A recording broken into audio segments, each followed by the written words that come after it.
안개가 짙게 낀 날씨엔 차량 운전이 쉽지 않은데요. 요즘 같은 초겨울, 교통사고 치사율이 가장 높은 날씨는 안개였습니다. 맑은 날보다 5배 이상 높은데요. 시야 확보가 어렵고 도로에 살얼음이라도 끼면 대형 사고로 이어질 수 있습니다. 안개길 교통사고 예방법 자세히 알려드립니다. 차량 여러 대가 뒤엉켜 있습니다. 짙은 안개에 도로 위 살얼음까지 겹치면서 피해가 커졌는데요. 이 사고로 차량 29대가 잇따라 부딪히면서 운전자 5명이 다쳤습니다. 같은 날 인근 교량에서도 추돌 사고가 나 차량 8대가 부서지고 9명이 다쳤는데요. 당시 기온은 영하 5도 안팎, 짙은 안개로 가시거리는 50m도 되지 않았습니다.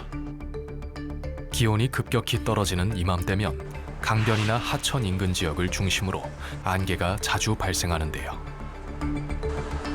새벽과 아침 그리고 야간에 이런 구간을 지날 땐 각별한 주의가 필요합니다.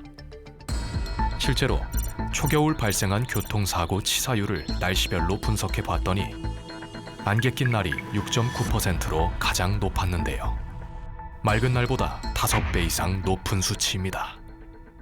다른 기상 상태에서 사고들은 이제 주행을 하다가 긴급 상황이 되면 속도를 줄인단 말이에요. 근데 안개 구간에서는 전방 상황을 인지하기 어렵기 때문에 충격 속도가 엄청 높아지는 거죠. 눈 뜨고 졸음 운전을 하는 격이다, 이렇게 생각할 수 있습니다. 상황이 이런데도 안개가 자주 끼는 시간대엔 교통량이 적다는 이유로 과속하는 차들이 많은데요. 게다가 시야 확보가 어려워 앞차의 후미등 불빛만 따라가는 운전자도 흔히 볼 수 있습니다. 안개가 많이 끼면 아무래도 도로 상황이 안 보이다 보니까 앞에 차가 있으면 브레이크 등이 켜지는 걸 보면서 좀 거리를 두고 서행하면서 다니는 것 같습니다. 하지만 이런 운전 습관은 자칫 큰 사고로 이어질 수 있는데요.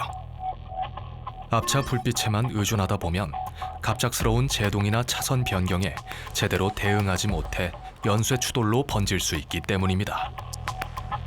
또 안개등이 아닌 상향등을 켜면 빛이 반사돼 시야를 더 흐리게 만들고 눈부심까지 유발할 수 있는데요.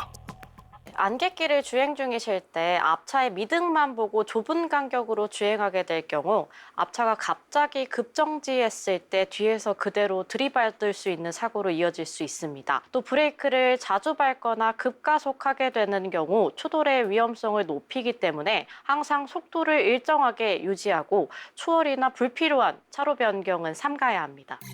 안개는 차량 간 사고뿐 아니라 보행자와의 사고 위험도 높입니다.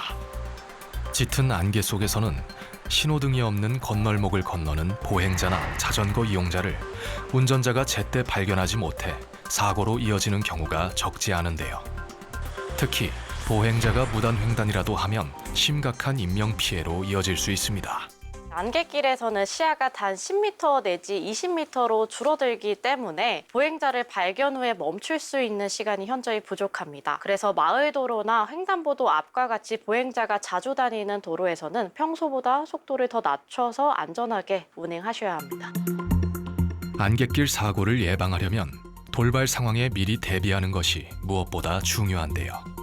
속도를 줄이고 안개등과 비상등을 켜 주변 차량에 내 위치를 알려야 합니다. 차량 간격은 평소보다 2~3배 이상 넓히는 것이 안전한데요. 만약 시야 확보가 정 어렵다면 가까운 휴게소나 안전지대에 잠시 정차해 안개가 거칠 때까지 대기하는 것도 좋은 방법입니다.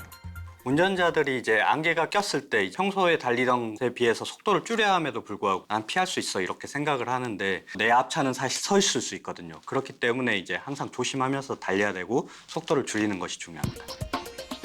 안개는 단순히 시야를 가릴 뿐 아니라 운전자의 판단력까지 흐리게 만들 수 있는데요. 조금 늦더라도 천천히 안전하게 이동하는 것이 가장 현명한 선택입니다. 시야가 좁아질수록 차간 간격은 더 넓혀야 합니다. 기본 수칙만 지켜도 안개길 사고 위험을 크게 줄일 수 있다는 점 기억하시기 바랍니다.